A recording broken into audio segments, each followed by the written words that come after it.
Assalamualaikum warahmatullahi wabarakatuh. Alhamdulillahilladzi ja'ala al-Islam dinal haqq wa ja'ala al-Qur'ana imaman wa hudan lil jami'in nas. Asyhadu an la ilaha illallah wa asyhadu anna Muhammadan abduhu wa rasuluh alladzi la nabiyya ba'da amma ba'du. Oke teman-teman, alhamdulillah bertemu lagi dengan saya. Pada kesempatan ini kita akan bersama-sama belajar, bersama-sama mentelaah tentang keterangan-keterangan yang berada di dalam kitab Kifayatul Akhyar, yang mana pada kesempatan kali ini kita akan membahas tentang bagaimana hukumnya jika hewan yang sedang bunting, yang sedang hamil dijadikan sebagai hewan kurban. Apakah dibolehkan ataupun bagaimana? Nah, untuk lebih jelasnya, mari kita simak penjelasan yang ada di dalam kitab Kifayatul Akhyar. Kifayatul Akhyar ini fi hali ghayatil ikhtisar, merupakan syarah matan Abi Suja. Pengarangnya itu adalah Syekh Taqiyuddin Abi Bakar bin Muhammad bin Abdul Mukmin Al-Hisni Al-Husaini Ad-Dimashqi Asy-Syafi'i. Pengarangnya adalah Syekh Taqiyuddin Abu Bakar bin Muhammad. Itu ya, orang Dimashqi, orang Damaskus. Kalau nggak salah ada di desa Hauron ya. Kemudian beliau ini lahir pada tahun 752 Hijriah sampai dengan wafatnya itu 829 Hijriah. Nah, kalau diperkirakan umur beliau itu mencapai umur 77 tahunan ya kalau nggak salah. Kemudian cetakan yang akan dibacakan yaitu merupakan cetakan Darul Minhaj. Langsung kepada pokok pembahasan yang akan kita bahas ini berada pada halaman 678. Ini dia 678. Kita baca secara bersama saja ya. Bismillahirrahmanirrahim. Qala musannifur rahimahullahu taala wa nafa'a bihi wa nafa'ana bi dzikrihi. Amin amin ya Allah ya rabbal alamin. Wa hal tujzi'u alhamil. Nah, ini ada sebuah pertanyaan. Apakah hewan yang sedang bunting tersebut bisa dikatakan cukup dalam berkurban, dalam artian boleh untuk dijadikan kurban atau tidak? Ternyata fihi khilafun, di dalam pertanyaan jawabannya itu terdapat perikhtilafan ulama, perbedaan ulama, yang mana perbedaan ulama tersebut didasari atas perbedaan tentang menanggapi apakah hewan yang mengandung atau bunting itu dikatakan cacat atau tidak, sehingga kalau dikatakan cacat dapat berpengaruh terhadap tidak boleh dijadikan kurban, dan apabila tidak dikatakan cacat berarti tidak terpengaruh atau tidak tidak terpengaruh terhadap kecukupan untuk dijadikan kurban, dalam artian masih sah untuk dijadikan kurban gitu ya. Jadi perbedaan tersebut terjadi karena berbedanya pandangan tentang apakah bunting itu dimasukkan ke dalam cacat ataupun tidak dimasukkan ke dalam cacat begitu. Nah, pendapat yang pertama dikemukakan dikemukakan oleh Ibnu Rifah. Beliau berpendapat al-masyhuru annaha tujzi'u. Nah, kaul yang masyhur menurut Ibnu Rifah ini bahwa hewan yang sedang bunting tersebut hukumnya cukup untuk dijadikan hewan kurban. Boleh begitu, tidak dikatakan cacat. Mengapa demikian? Li'anna naqsal lahmi yanjabiru bil janin. Karena sesungguhnya kurangnya daging yang diakibatkan karena sedang mengandung tersebut bisa tertambali oleh janin yang berada di dalam kandungannya. Nah, dikarenakan bisa tertambali, bisa tergantikan oleh janin yang berada di dalam kandungannya, itu dikatakan cukup begitu, tidak dikatakan cacat begitu oleh Ibnu Rifah. Ini pendapat Ibnu Rifah. Tapi wapi wajin la tuji'u, dalam pandangan lain itu ada pendapat bahwa hewan yang sedang bunting tersebut tidak bisa untuk dijadikan kurban begitu. Nah, pendapat ini digagas oleh siapa? Qala Ibnu Naqib. Ibnu Naqib berpendapat wa hada al-wajhu iktasara an-Nawawi bi syarhil muhaddabi ala hikayatihi an Abi Thayyib annahu naqalahu anil ashab.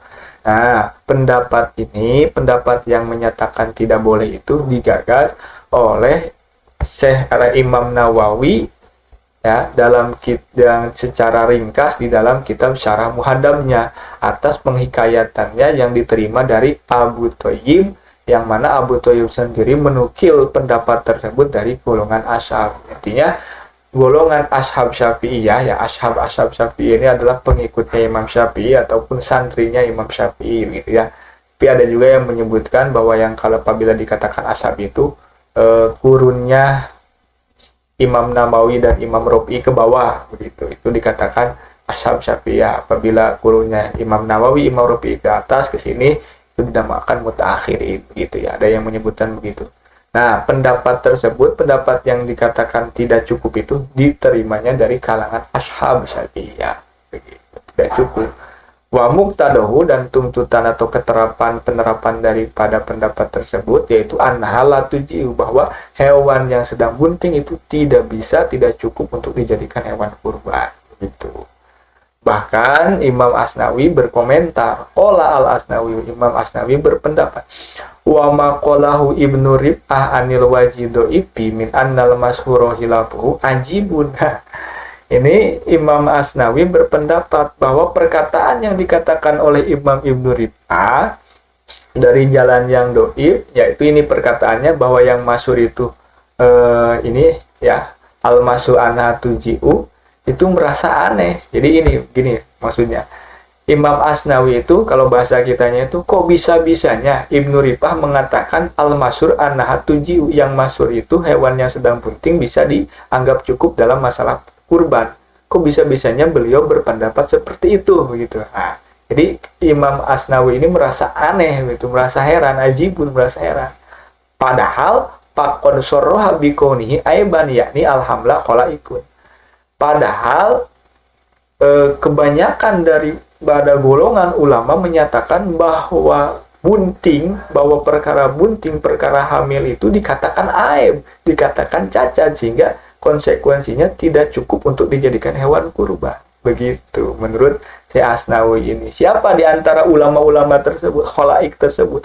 Minhum al-Mutawali, di antaranya adalah Syekh al-Mutawali. Bahkan wajazama bihi Syekhul Ashab Syekh Abu Hamid al-Ghazali ya, wal Imrani wan Nawawi fi Syarhil Muhadzab naqlan anil Ashab. Bahkan ditegaskan juga pendapat tersebut oleh Syekhul Ashab Syekh Abu Hamid Imam al-Ghazali ya, wal Imrani wan Nawawi, dan Imam Nawawi di dalam kitab Syarah Muhadzabnya menukil dari golongan Ashab Syafi'iyah yang tadi sudah dijelaskan di atas. Nah, begitu. Jadi merasa heran begitu Syekh Asnawi tersebut. Wa farraqu bainat tadhiyati wa zakat. Nah, ulama-ulama tersebut yang disebutkan tadi siapa? Al-Mutawali dan juga Syekh Ashab Syekh Abu Hamid Al-Imrani Nawawi itu membedakan antara kurban dan juga zakat, dibedakan. Bagaimana pembedaannya? Bi annal maqsuda minal udhiyati Allahmu. Karena sesungguhnya yang dimaksud daripada kurban itu adalah dagingnya. Begitu. Wa yuhdiluha. Sedangkan hamlu atau kandungan atau bunting itu dapat menjadikan kurus terhadap hewan tersebut. Jadi dagingnya itu akan menjadi kecil dikarenakan sedang mengandung gitu. Dikarenakan dapat berdampak terhadap dagingnya, maka hewan yang sedang mengandung, yang sedang bunting tidak cukup di dalam berkurban begitu. Sedangkan wal maksudu minaz zakati al qimatu, yang dimaksud daripada zakat ini bukan dagingnya tapi qimahnya, harganya. Sehingga kan hewan yang sedang bunting atau domba ataupun sapi yang sedang bunting itu kan harganya lebih mahal gitu. Wasarroha bihi aidon al-Bandaniji, dan Imam al-Bandaniji juga menjelaskan bahwa perkara bunting itu merupakan aib. Wa ra'aituhu fi Syarhil Muhadzab al-Musamma bil Istiqsal, dan musannif juga pengarang kitab Kifayatul Ahyar ini melihat pandangan tersebut yang menyatakan bahwa aib itu dikatakan cacat itu di dalam kitab Syarah Muhadzab yang dinamai dengan kitab Al-Istiqsal, dan wa naqalahu anil Ashab. Imam Nawawinya sendiri menukil pendapat tersebut dari golongan Ashab Syafi'iyah. Kemudian fahaulai ayyamatul madhab itu jazamu bihi. Ulama-ulama yang tadi sudah disebutkan dari pertama Imam Al-Mutawali sampai juga Imam An-Nawawi Al-Bandaniji ini, beliau itu merupakan a'immatul madhab, kegedean-kegedeannya ulama madhab atau pentolan-pentolannya ulama madhab begitu. Yang mana ulama-ulama madhab tersebut sudah memastikan, menyatakan bahwa hamlu, bunting itu merupakan perkara yang cacat sehingga tidak cukup untuk dijadikan hewan kurban. Tapi ini ada komentar dari pengarang kitab ini, yakni Syekh Taqiyuddin ya. Beliau berpendapat wala'alla sababu fi qouli Ibnu Rib'ah dalika kaunuhum dzakaru al-masalata fi ghairi madunatiha. Kemungkinan sabab perkataan Ibnu Rib'ah mengatakan al-mashhuru annaha tuziu itu mungkin ulama-ulama madhab ini berbicara mengenai suatu masalah bukan pada tempatnya. Maksudnya gimana ya? Maksudnya gini, ya mungkin maksud Ibnu Rifah itu sedang membicarakan masalah zakat gitu, sedang membicarakan masalah zakat, tapi oleh para penukilnya, oleh para santrinya malah dia salah artikan, sehingga disalah artikan sedang membicarakan masalah kurban ya, sehingga akan timbul salah paham kesananya gitu. Jadi Ibnu Rifahnya sendiri tidak salah begitu. Ya itu pendapat atau komentar lah, komentar daripada pengarang kitab ini ya, Syekh Taqiyuddin. Wallahu a'lam. Nah, kemudian Syekh Al-Hisni tersebut ya, Syekh Taqiyuddin pengarang kitab ini, Syekh Musannif tersebut memberikan tanggapan lebih luas lagi tentang perikhtilafan yang terjadi di antara ulama di atas. Bagaimana? Qultu yan bagi ayyupas solana. Saya berpendapat bahwa kiranya penting hukum yang di atas tadi untuk diperinci lebih dalam lagi. Begitu. Payukola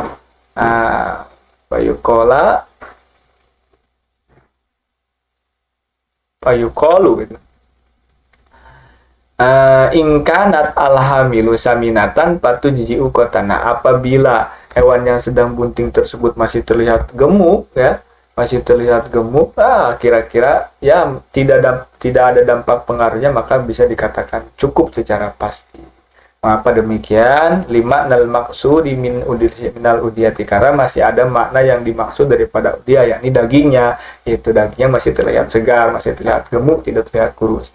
Walaysa fil hadis ma yamna'uha wala hiya fi ma'nal mansusi alaih. Ya maksudnya gini ya. Maksudnya kan dalam hadis juga kan tidak ada larangan tentang tentang bahwa hewan yang sedang bunting tidak boleh untuk dijadikan hewan kurban. Tidak ada, karena hadisnya juga cuma berbunyi arbaun la tuji'u fi udhuhi, itu kan ada 4 kayak yang tidak boleh itu. Yang pertama yang pecah matanya, yang kedua itu yang sakit, yang ketiga itu yang pincang, yang keempat itu yang kurus. Nah, sedangkan dalam hadisnya itu tidak ada secara pasti disebutkan bahwa hewan yang sedang bunting itu tidak cukup dalam masalah kurban. Begitu.